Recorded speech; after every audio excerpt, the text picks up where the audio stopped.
So hello guys, welcome back to my channel. और आज का वीडियो काफ़ी इंपॉर्टेंट होने वाला है क्योंकि आज के इस वीडियो में हम ऐसे टॉप जीके एमसीक्यू के बारे में बात करने वाले हैं जो कि गवर्नमेंट एग्जाम में पूछे जाते हैं। और इतने डिटेल में आज हम पढ़ेंगे कि एक क्वेश्चन से हमें कई आंसर मिल जाएंगे, कई क्वेश्चंस के आंसर हमें मिल जाएंगे। डिटेल में आज हम पढ़ने वाले हैं। शुरुआत करते हैं आज के हमारे इस जीके स्टडी के। तो सबसे पहला प्रश्न है, जागोई नृत्य किस राज्य का नृत्य रूप है? इसका सही जवाब है ऑप्शन नंबर ए, मणिपुर का। जागोई नृत्य जो है वो मणिपुर राज्य का नृत्य रूप है। ऐसे डिटेल में समझ लेते हैं। जागोई नृत्य मणिपुर राज्य का एक प्रमुख शास्त्रीय नृत्य रूप है। इसे मणिपुरी नृत्य के नाम से भी जाना जाता है, यानी जागोई नृत्य को मणिपुरी नृत्य के नाम से भी हम जानते हैं। अब यह जो मणिपुरी नृत्य है वो मैतेई समुदाय द्वारा किया जाने वाला एक पारंपरिक लोक नृत्य है। मैतेई समुदाय द्वारा किया जाता है जागोई नृत्य बोलो या फिर मणिपुरी नृत्य, जो कि एक पारंपरिक लोक नृत्य है। नेक्स्ट क्वेश्चन की बात करते हैं, भारत में हर साल संविधान दिवस किस दिन मनाया जाता है?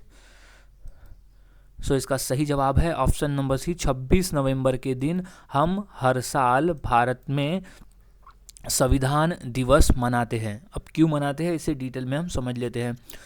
भारत में हर साल 26 नवंबर को संविधान दिवस मनाया जाता है। अब इसका कारण है कि 26 नवंबर 1949 को संविधान सभा ने भारतीय संविधान को अंगीकृत किया था, यानी संविधान सभा ने भारतीय संविधान को अपनाया था, यानी सभा में अपनाया गया था 26 नवंबर 1949 को।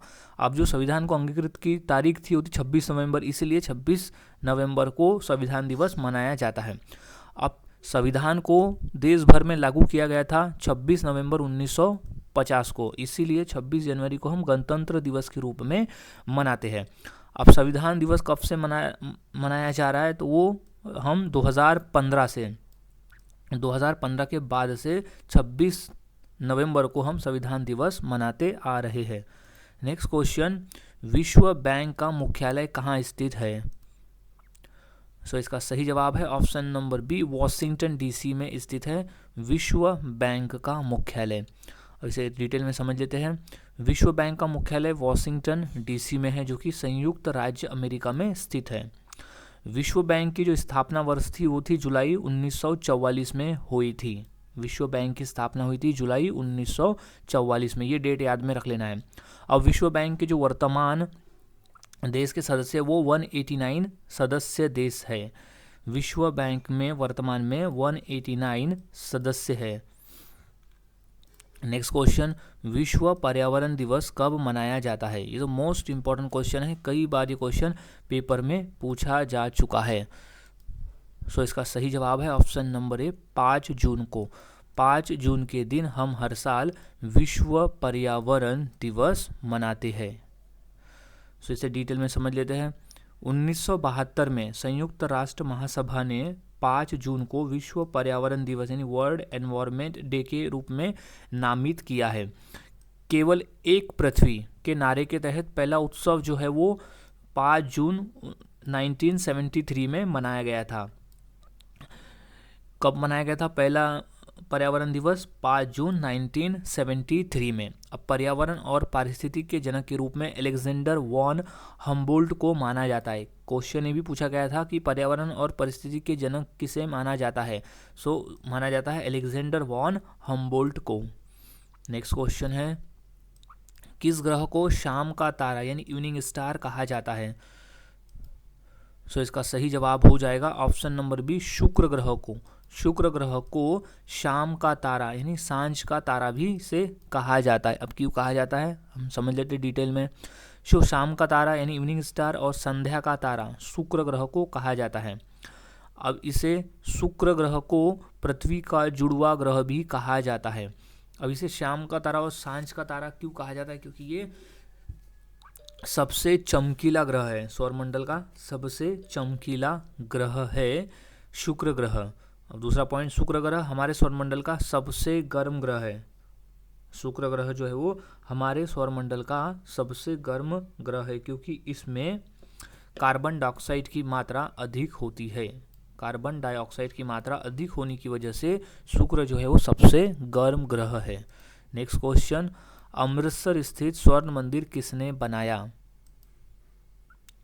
तो इसका सही जवाब है option number B, Ramdas. No, not Ramdas, this Guru Arjun Dev ji ने। सही जवाब इसका हो जाएगा, अमृतसर स्थित स्वर्ण मंदिर का निर्माण गुरु अर्जुन देव जी ने करवाया था। अब इसे डिटेल में समझ लेते हैं। अमृतसर स्थित स्वर्ण मंदिर या हरमिंदर साहिब, यानी स्वर्ण मंदिर को ही हरमिंदर साहिब के नाम से भी हम जानते हैं, तो उसको सिखों के 5वें गुरु अर्जुन देव जी ने बनाया था। अब इस मंदिर का निर्माण 1604 में पूरा हुआ, यानी इस मंदिर का जो पूरा कार्य 1604 में पूरा हुआ था। इस मंदिर की नींव रखने का काम लाहौर के सूफी संत साईं मियां मीर ने किया था। इस मंदिर में सिख धर्म के पवित्र ग्रंथ गुरु ग्रंथ साहिब को स्थापित किया गया है, ये याद में रख लेना है। और कब तैयार हुआ था? 1604 में। और अमृतसर में स्थित जो स्वर्ण मंदिर है उसे हरमिंदर साहिब के नाम से भी जानते हैं। और उसको पूरा किया था, उसे बनवाया था सिखों के 5वें गुरु अर्जुन देव जी ने। नेक्स्ट क्वेश्चन, गायत्री मंत्र की रचना किसने की थी? सही जवाब ऑप्शन नंबर बी, विश्वामित्रा ने की थी। गायत्री मंत्र की रचना विश्वामित्रा ने की थी। अब डिटेल में समझ लेते हैं। विश्वामित्र गायत्री मंत्र के रचनाकार थे। गायत्री मंत्र का पहली बार ऋग्वेद में दिखाई दिया, यानी गायत्री मंत्र कहाँ से लिया गया है? तो वो ऋग्वेद से लिया गया है। अब इसे सावित्री मंत्र के रूप में भी जाना जाता है। गायत्री मंत्र का दूसरा नाम है सावित्री मंत्र। और वशिष्ठ ने इस भजन की रचना जो है वो अग्नि, इंद्र और अन्य देवताओं को समर्पित किया है। नेक्स्ट क्वेश्चन, फिनिक्स फार्म की स्थापना किसने की? सो इसका सही जवाब है option number B, Mahatma Gandhi ने। महात्मा गांधी ने की थी फिनिक्स फार्म की स्थापना। डिटेल में समझ लेते हैं। साल 1904 में महात्मा गांधी ने दक्षिण अफ्रीका के डरबन के पास फिनिक्स बस्ती यानी फिनिक्स फार्म की स्थापना की थी। फिनिक्स फार्म की स्थापना कहाँ हुई थी? दक्षिण अफ्रीका के डरबन में। कब हुई थी? तो साल 1904 में। अब इस बस्ती में 100 एकड़ जमीन शामिल थी जिसे महात्मा गांधी जी ने खरीदा था। गांधी जी और उनका परिवार साल 1904 से इसकी स्थापना से लेकर 1914 तक, यानी भारत लौटने तक वहीं रहे थे। यानी भारत लौटने से पहले जो है वो फिनिक्स फार्म में ही रहे थे। अब सन 2000 में इसे दोबारा आधिकारिक तौर पर खोला गया था।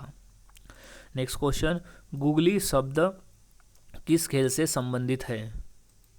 सो इसका राइट जवाब है ऑप्शन नंबर बी, क्रिकेट के खेल से संबंधित है गूगली शब्द। याद में रख लेना है, गूगली शब्द जो है वो क्रिकेट के खेल से संबंधित शब्द है। डिटेल में समझ लेते हैं। गूगली जो शब्द है वो क्रिकेट से संबंधित है, जो दाएं हाथ की लेग स्पिन गेंदबाज द्वारा फेंकी जाने वाली एक विशेष प्रकार की गेंद है।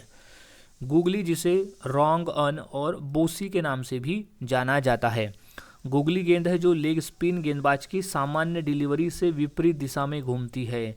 गूगली जो गेंद है वो लेग स्पिन गेंदबाज की सामान्य डिलीवरी से विपरीत दिशा में घूमती है। नेक्स्ट क्वेश्चन की बात करते हैं। दूध के घनत्व को किसके द्वारा नापा जाता है? सो इसका सही जवाब है ऑप्शन नंबर ए, लैक्टोमीटर के द्वारा। दूध के घनत्व को लैक्टोमीटर के द्वारा नापा जाता है। इसे डिटेल में समझ लेते हैं। दूध के घनत्व को लैक्टोमीटर नामक उपकरण से मापा जाता है। लैक्टोमीटर एक ऐसा उपकरण है जो दूध के घनत्व यानी मलाईदारपन को मापकर क्रीम की मात्रा का अनुमान लगाता है। दूध के घनत्व को मापकर क्रीम की मात्रा का अनुमान लगाता है। अब लैक्टोमीटर का उपयोग दूध की शुद्धता को जांच करने के लिए भी किया जाता है। याद में रख लेना है, लैक्टोमीटर का उपयोग हम दूध की शुद्धता को जांच करने के लिए भी करते हैं।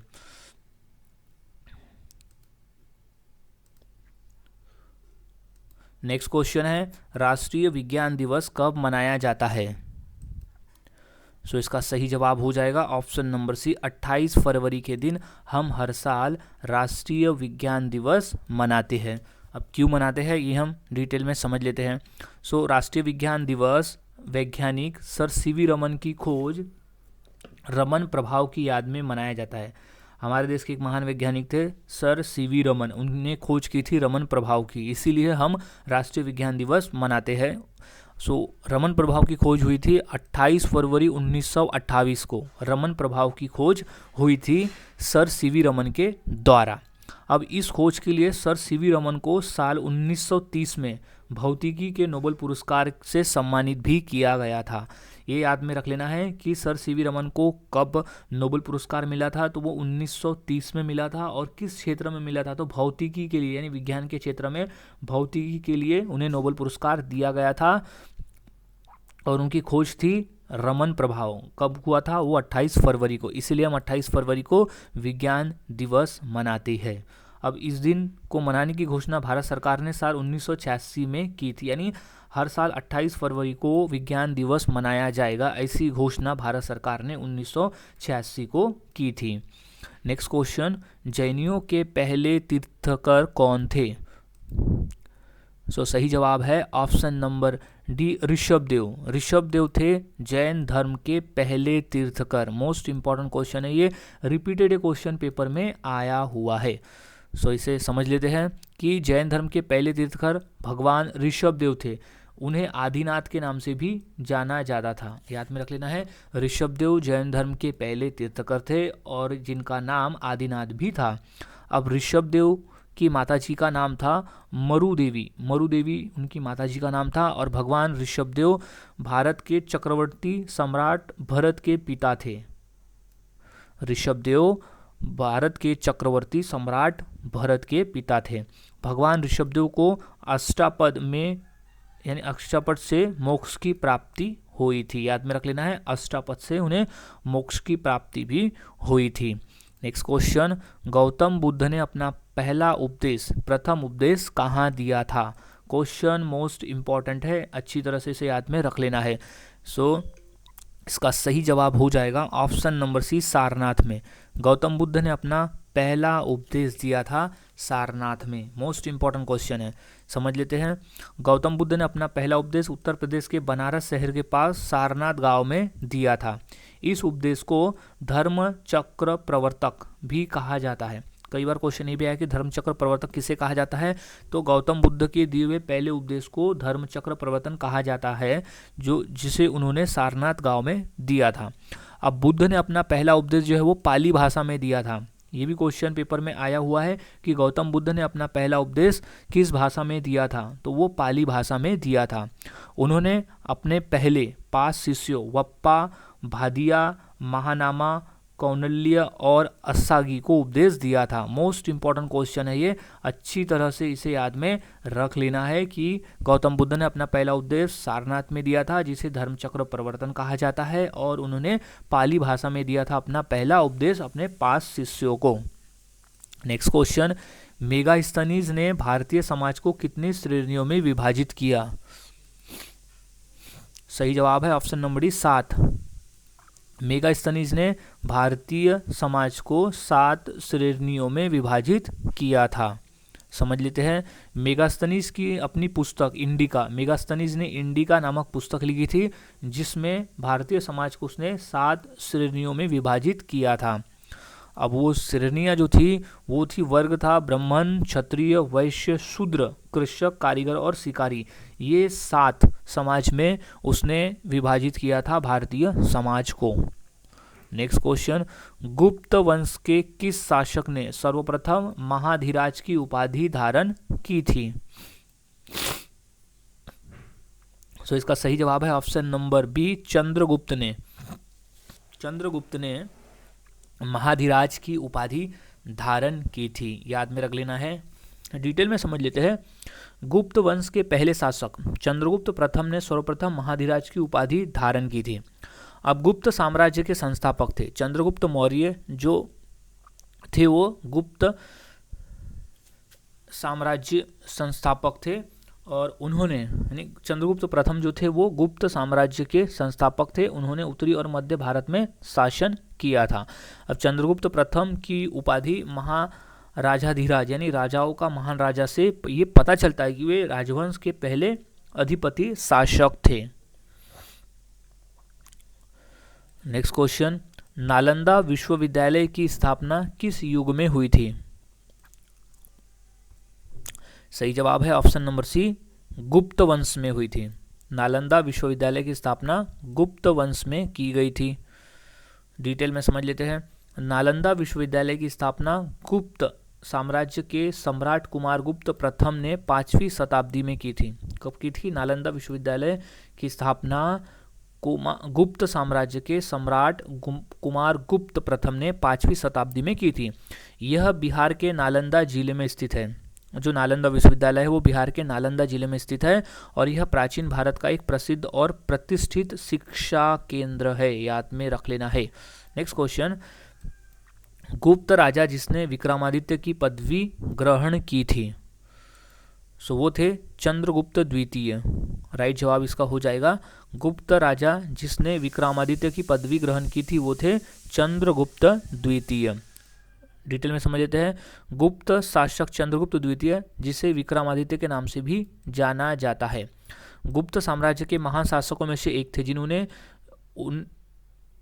380 से 415 ई तक शासन किया था। उन्होंने शकों पर विजय प्राप्त करने के बाद विक्रमादित्य की उपाधि धारण की थी। अब चंद्रगुप्त द्वितीय के शासनकाल को गुप्त साम्राज्य का स्वर्ण युग माना जाता है। क्वेश्चन ऐसा भी आया हुआ है कि किस काल को भारत का स्वर्णिम युग यानी गोल्डन एज कहा जाता है, तो गुप्त साम्राज्य को भारत का स्वर्ण युग कहा जाता है। नेक्स्ट क्वेश्चन, किसने मुगल साम्राज्य की राजधानी को आगरा से दिल्ली स्थानांतरित की थी? सो इसका सही जवाब है ऑप्शन नंबर डी, शाहजहां ने। शाहजहां ने मुगल साम्राज्य की राजधानी को आगरा से दिल्ली में स्थानांतरित की थी। अब इसे डिटेल में समझ लेते हैं। मुगल बादशाह शाहजहां ने साल 1638 में मुगल साम्राज्य की राजधानी को आगरा से दिल्ली स्थानांतरित की थी। आगरा से दिल्ली स्थानांतरित की थी साल 1638 में मुगल बादशाह शाहजहां ने। उन्होंने दिल्ली में शाहजहानाबाद नाम की एक नई राजधानी बसाई थी। यह शहर जो था वो यमुना नदी के किनारे बसा था। शाहजहानाबाद को पुरानी दिल्ली के नाम से भी जाना जाता है। नेक्स्ट क्वेश्चन, कामाख्या मंदिर भारत के किस आधुनिक राज्य में स्थित है? इसका सही जवाब हो जाएगा ऑप्शन नंबर ए, असम राज्य में स्थित है कामाख्या मंदिर। डिटेल में समझ लेते हैं। कामाख्या मंदिर भारत के असम राज्य में स्थित है, जो गुवाहाटी शहर के पास नीलाचल पर्वत पर स्थित है। कामाख्या मंदिर असम राज्य के गुवाहाटी शहर के पास नीलाचल पर्वत पर स्थित है और ऐसा माना जाता है कि देवी सती की योनि इस स्थान पर गिरी थी।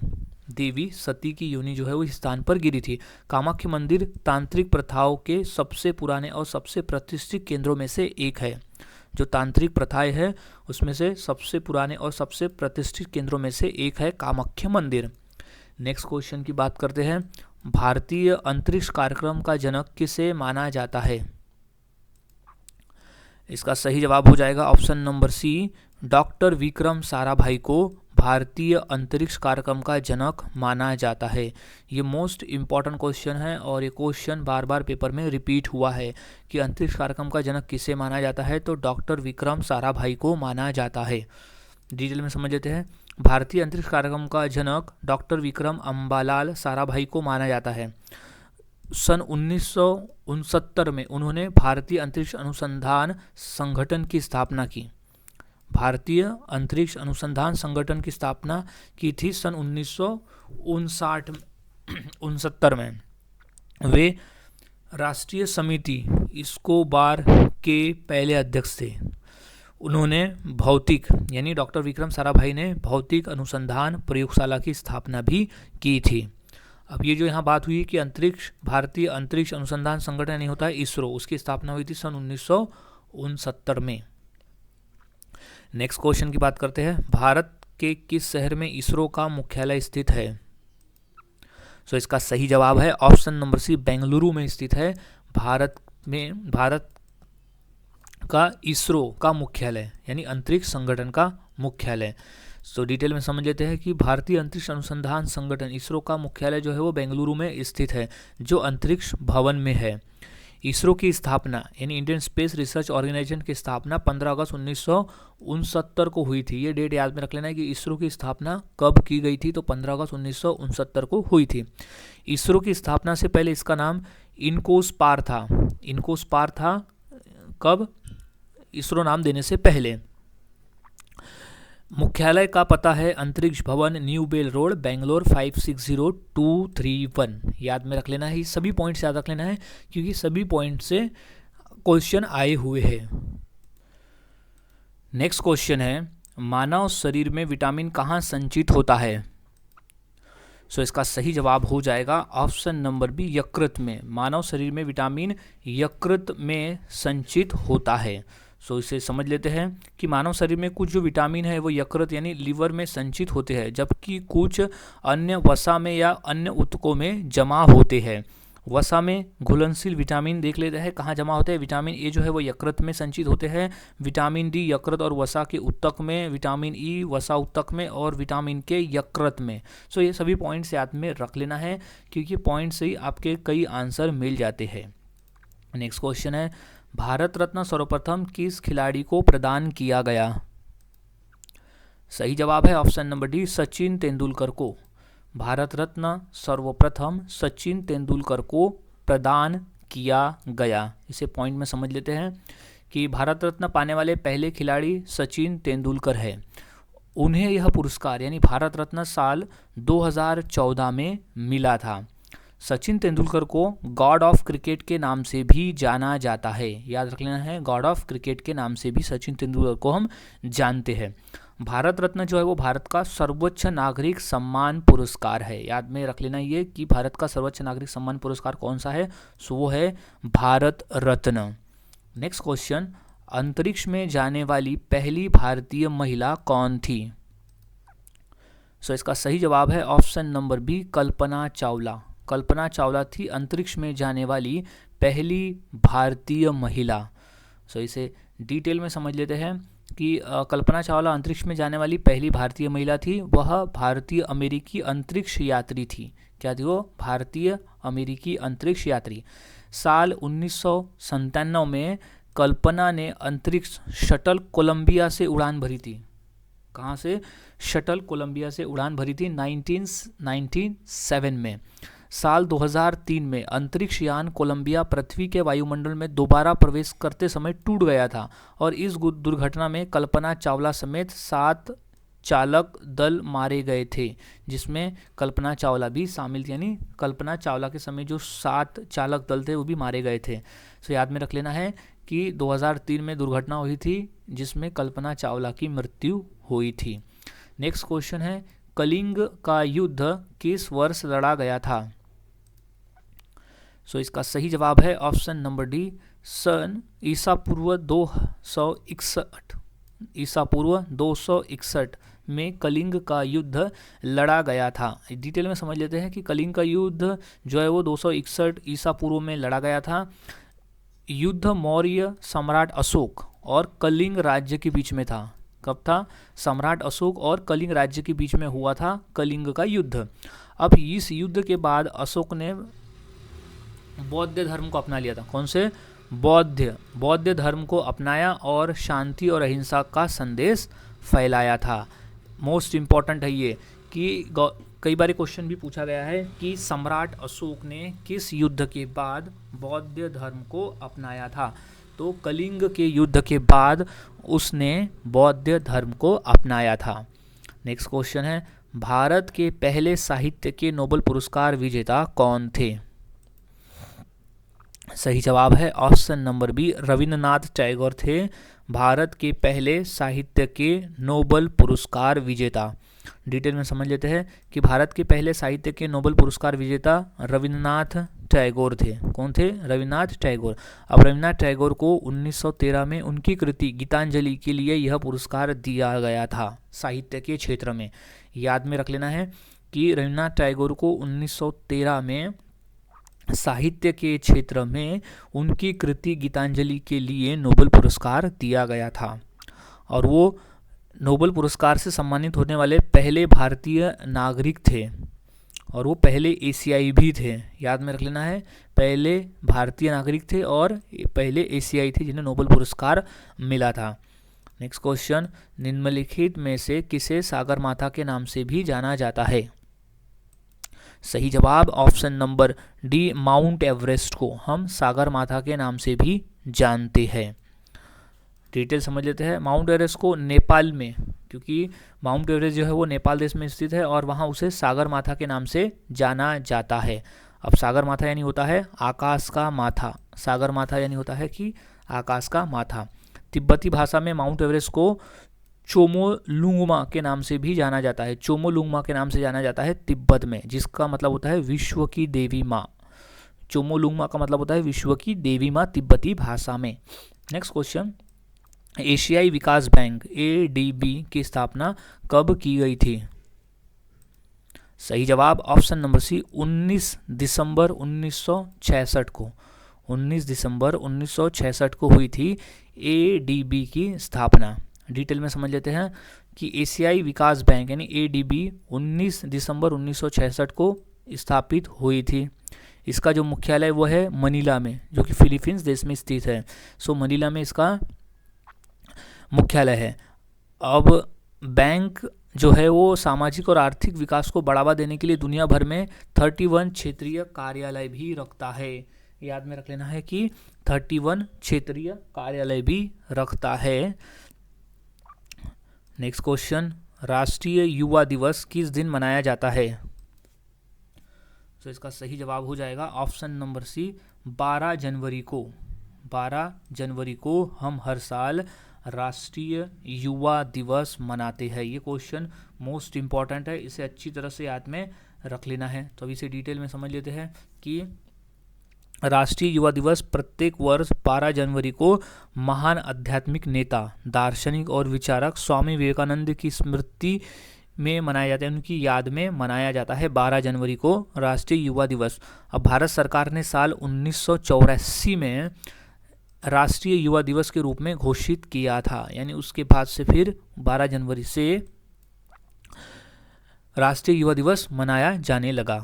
नेक्स्ट क्वेश्चन, प्रवासी भारतीय दिवस कब मनाया जाता है? सही जवाब ऑप्शन नंबर डी, 9 जनवरी को हम हर साल प्रवासी भारतीय दिवस मनाते हैं। अब क्यों मनाते हैं वो समझ लेते हैं। सो भारत के विकास में प्रवासी भारतीय समुदाय के योगदान को चिन्हित करने के लिए हम हर साल 9 जनवरी को जो है प्रवासी भारतीय दिवस मनाते हैं। अब 9 जनवरी 1915 को महात्मा गांधी दक्षिण अफ्रीका से भारत स्थायी रूप से लौटे थे। सो एक वजह ये भी है कि 9 जनवरी 1915 को महात्मा गांधी भारत लौटे थे, तो उनके इसी महान प्रवास को याद में रखते हुए 9 जनवरी को हम प्रवासी भारतीय दिवस मनाते हैं। नेक्स्ट क्वेश्चन, पंडित किशन महाराज किस वाद्ययंत्र के प्रमुख वादक थे? सही जवाब ऑप्शन नंबर डी, तबला। पंडित किशन महाराज तबला वाद्ययंत्र के प्रमुख वादक थे। सो पंडित किशन महाराज एक भारतीय तबला वादक थे और पंडित किशन महाराज हिंदुस्तानी शास्त्रीय संगीत के बनारस घराने से ताल्लुक़ रखते थे। ये भी कभी पूछा गया है कि पंडित किशन महाराज किस घराने से ताल्लुक़ रखते थे, तो वो है बनारस घराने से, शास्त्रीय संगीत के बनारस घराने से ताल्लुक़ रखते थे। नेक्स्ट क्वेश्चन है, सिस्मोग्राफी किसका विज्ञान है? सही जवाब ऑप्शन नंबर बी, भूकंप का विज्ञान है। सिस्मोग्राफी जो है वो भूकंप का विज्ञान है। सो डिटेल में समझ लेते हैं कि सिस्मोग्राफी की एक शाखा है जो भूकंपों और पृथ्वी के भीतर की हलचलों का अध्ययन करती है। सिस्मोग्राफी जो है वो भूकंप का विज्ञान है जो कि भूकंप और पृथ्वी के जो अंदर हलचल होती है उसका अध्ययन करती है, उसकी स्टडी करती है। सिस्मोग्राफी भूकंपीय तरंगों को रिकॉर्ड करने, उसे मापने का विज्ञान है। सिस्मोग्राफ जो है वो एक ऐसा उपकरण है जो भूकंपीय तरंगों को रिकॉर्ड करता है। सिस्मोग्राफ जो है वो भूकंपीय तरंगों को रिकॉर्ड करता है। नेक्स्ट क्वेश्चन है, लोनार झील किस राज्य में स्थित है? सही जवाब ऑप्शन नंबर सी, महाराष्ट्र राज्य में स्थित है लोनार झील। डिटेल में समझ लेते हैं। ये लोनार झील जो है वो महाराष्ट्र के बुल्डाना जिले में स्थित है। कई बार पूछा गया है कि लोनार झील महाराष्ट्र के किस जिले में स्थित है, तो वो है बुल्डाना जिले में। अब जो ये खारे पानी की झील है, लोनार झील जो है वो खारे पानी की झील है। यह भारत का एक राष्ट्रीय भूवैज्ञानिक विरासत स्मारक है। यह उल्कापिंड की टकराने से बना हुआ झील है। नेक्स्ट क्वेश्चन, भारत की सर्वाधिक बड़ी जनजाति कौन सी है? सही जवाब ऑप्शन नंबर ए भील जनजाति। भारत की सबसे बड़ी जनजाति है भील जनजाति। समझ लेते हैं। 2011 की जनगणना के अनुसार भील जनजाति जो है भारत की सबसे बड़ी आदिवासी समूह है। वे भारत की कुल अनुसूचित जनजाति की आबादी का लगभग 38% है। भील जनजाति महाराष्ट्र, छत्तीसगढ़, गुजरात, राजस्थान, मध्य प्रदेश के साथ साथ त्रिपुरा में भी पाई जाती है। याद में रख लेना है, ये सभी पॉइंट याद में रखना है क्योंकि ये सभी पॉइंट इंपॉर्टेंट है। नेक्स्ट क्वेश्चन है, भारत के संविधान द्वारा कितनी भाषाएं स्वीकृत है? सो सही जवाब है ऑप्शन नंबर सी 22 भाषाएं जो है वो स्वीकृत है भारत के संविधान के द्वारा। सो समझ लेते कौन कौन सी भाषाएं हैं वो। सो भारतीय संविधान की 8वीं अनुसूचित में 22 भाषाओं को आधिकारिक तौर पर मान्यता दी गई है। अब देखते हैं कि 8वीं अनुसूची में वो कौन सी 22 भाषाएं जिन्हें मान्यता मिली है। तो वो है असमिया, बंगाली, गुजराती, हिंदी, कन्नड़, कश्मीरी, कोंकणी, मलयालम, मणिपुरी, मराठी, नेपाली, उड़िया, पंजाबी, संस्कृत, सिंध, तमिल, तेलुगु, उर्दू, बोडो, संथाली, मैथिली और डोगरी। ये जो 22 भाषाएं हैं उन्हें संविधान के 8वीं अनुसूची में आधिकारिक तौर पर मान्यता मिली हुई है, यानी उन्हें दी गई है। तो नेक्स्ट क्वेश्चन है, विश्व स्वास्थ्य संगठन का मुख्यालय कहाँ है? सो इसका सही जवाब है ऑप्शन नंबर डी जेनेवा में स्थित है विश्व स्वास्थ्य संगठन का मुख्यालय। सो पॉइंट में समझ लेते हैं। विश्व स्वास्थ्य संगठन का मुख्यालय जेनेवा स्थित है, जेनेवा में है, जो कि स्विट्जरलैंड देश में है। इस संस्था की स्थापना 7 अप्रैल 1948 को की गई थी। इसकी जो स्थापना है वो 7 अप्रैल 1948 को की गई थी। कि यही कारण है कि प्रतिवर्ष हम 7 अप्रैल को विश्व स्वास्थ्य दिवस के रूप में मनाते हैं। याद में रख लेना है, विश्व स्वास्थ्य दिवस कब मनाया जाता है? 7 अप्रैल को। नेक्स्ट क्वेश्चन, विश्व व्यापार संगठन का मुख्यालय कहाँ स्थित है? सो इसका सही जवाब हो जाएगा ऑप्शन नंबर बी जेनेवा में स्थित है विश्व व्यापार संगठन, वर्ल्ड ट्रेड ऑर्गेनाइजेशन का मुख्यालय। सो पॉइंट है WTO यानी विश्व व्यापार संगठन का मुख्यालय जो है वो जेनेवा स्विट्जरलैंड में स्थित है और इसकी स्थापना हुई थी जनवरी 1, 1995 में की गई थी। इसके 164 सदस्य देश है। याद रखना है 164 सदस्य देश है WTO के।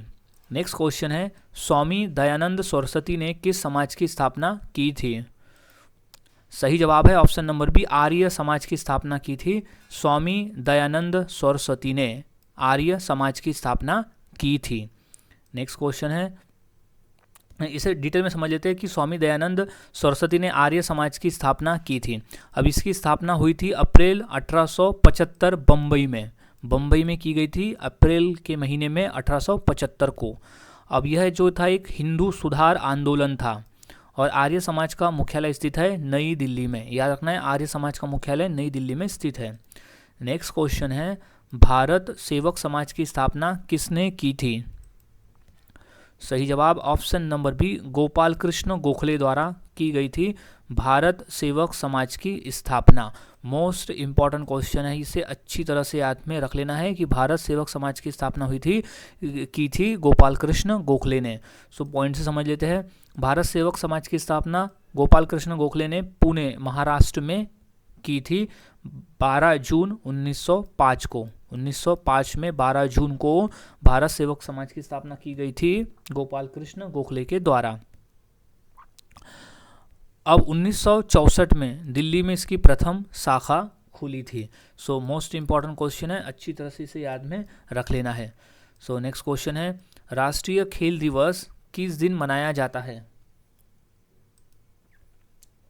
सो इसका सही जवाब है ऑप्शन नंबर बी 29 अगस्त को हम हर साल राष्ट्रीय खेल दिवस मनाते हैं। अब क्यों मनाते हैं इसे पॉइंट में समझ लेते हैं। सो राष्ट्रीय खेल दिवस हर साल 29 अगस्त को मनाया जाता है। अब यह दिन जो है वो हॉकी के महान खिलाड़ी मेजर ध्यानचंद जी की जयंती के उपलक्ष्य में मनाया जाता है, जिनका जन्म 29 अगस्त 1905 को हुआ था। मेजर ध्यानचंद जी का जन्म 29 अगस्त 1905 को हुआ था। यही कारण है कि 29 अगस्त को हम हर साल राष्ट्रीय खेल दिवस मनाते हैं। और मेजर ध्यानचंद जी को हॉकी का जादूगर भी कहा जाता है।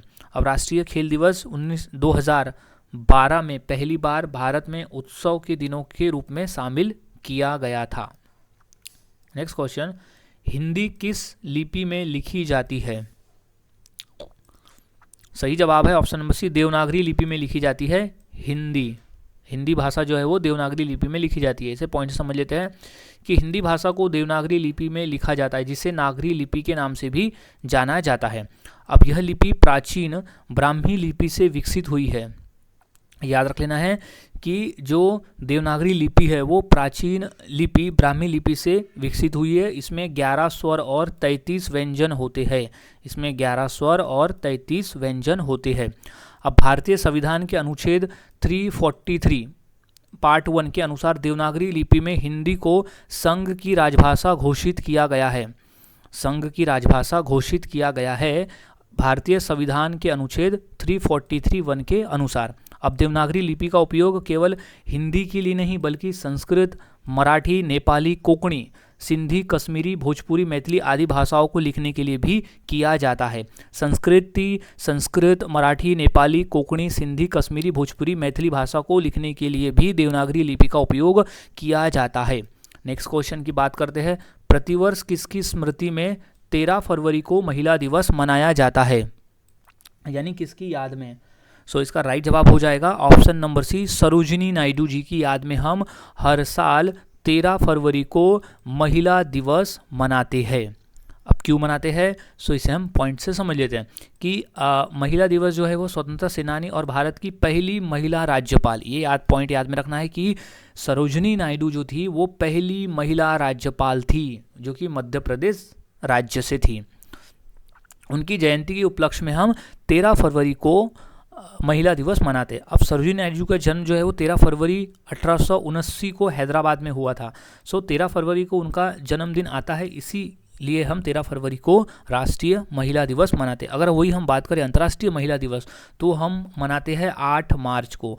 ये भी दो डिफरेंस याद में रख लेना है। 8 मार्च को हम मनाते हैं अंतर्राष्ट्रीय महिला दिवस और 13 फरवरी को हम मनाते हैं राष्ट्रीय महिला दिवस। अब सरोजिनी नायडू जी को भारत की कोकिला के नाम से भी जाना जाता है।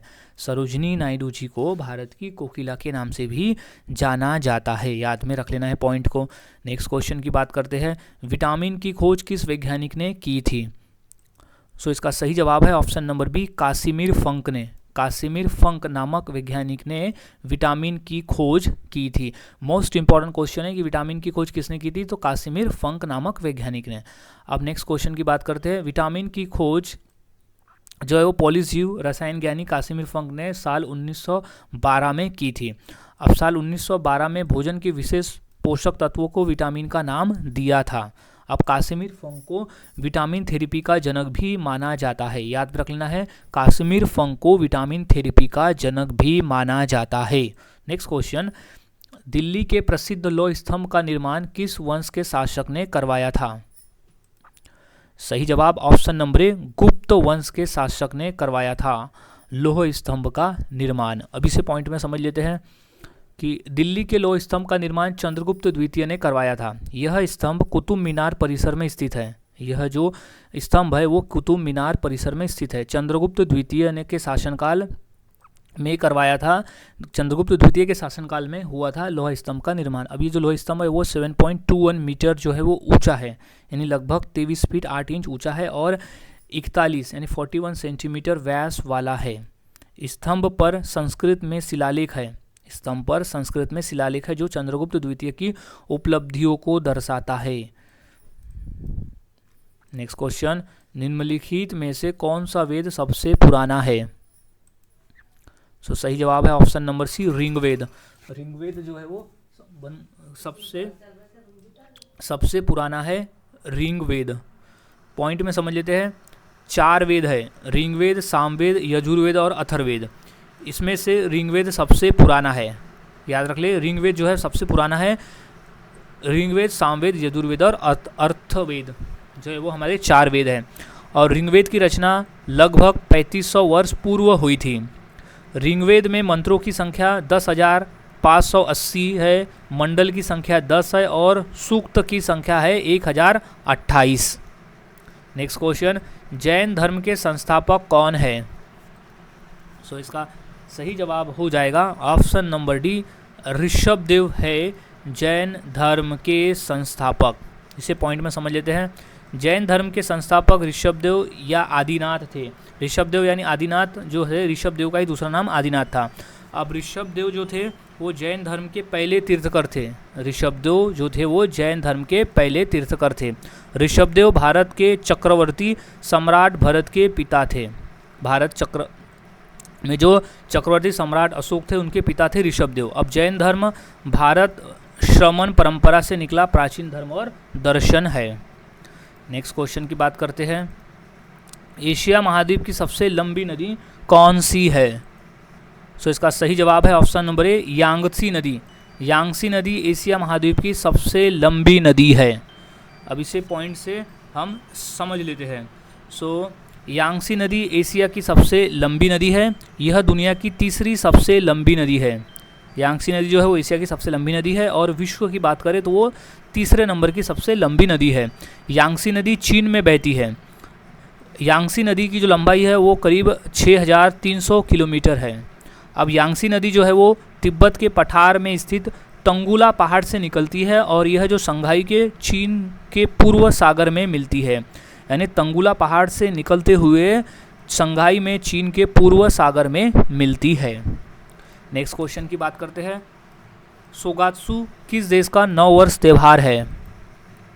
सही जवाब है ऑप्शन नंबर सी, जापान का। सोगात्सु जो है वो जापान का नववर्ष त्यौहार है। सो पॉइंट में समझ लेते हैं। सोगात्सु जापान का नववर्ष त्यौहार है जो 1 से 3 जनवरी तक मनाया जाता है। सोगात्सु जिसे ओसोगात्सु के नाम से भी जाना जाता है।